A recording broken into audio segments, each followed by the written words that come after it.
La dernière fois, on a parlé de la souplesse du cheval et aujourd'hui, on va parler de la vôtre. Alors, pourquoi la souplesse du cavalier est importante? Quand tu es raide, tu vas compenser avec tes mains, tes jambes ou ton buste. Résultat, tu peux involontairement bloquer les mouvements naturels, gêner le cheval dans son équilibre ou créer des tensions dans son dos.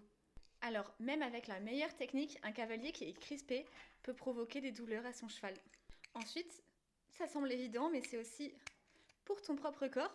Une pratique régulière de la souplesse prévient les blessures et les douleurs chroniques, que ce soit aux épaules, au dos, aux genoux ou aux hanches. Être mobile, c'est absorber les mouvements plutôt que de subir les chocs. Mais c'est également essentiel pour ta qualité de monte. Plus tu es souple et plus ton corps est apte à suivre les mouvements de ton cheval. Tu arriveras ainsi à donner des aides précises et fluides.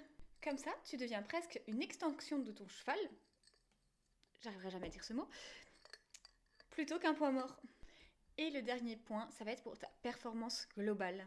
Et oui, car étendre ta mobilité augmente ton amplitude de mouvement, ton endurance et également ta conscience corporelle. Un cavalier souple est plus efficace, moins fatigué et plus confiant. Tu veux t'entraîner à devenir plus souple? Je vais te mettre 3 exercices de stretching que tu peux pratiquer régulièrement, de 20 à 30 secondes chacun. Le premier, ce sera des fentes profondes pour l'ouverture des hanches. Le deuxième, ce sera pour travailler les ischios et le bas du dos.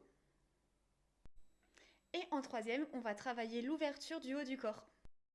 Quand pratiquer ces exercices? Tout simplement avant une séance, en mouvement léger et dynamique pour réveiller ton corps. Après la séance, en mouvement plus lent et plus profond pour récupérer de ton effort.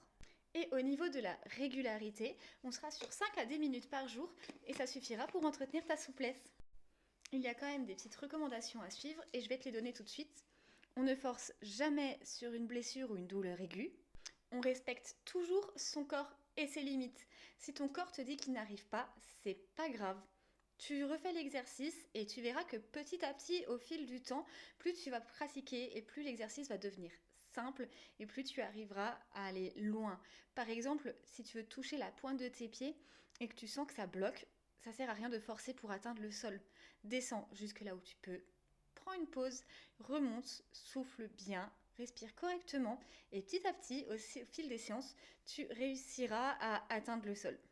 On garde en tête que l'objectif, c'est d'étirer et de mobiliser ses muscles et pas de se blesser.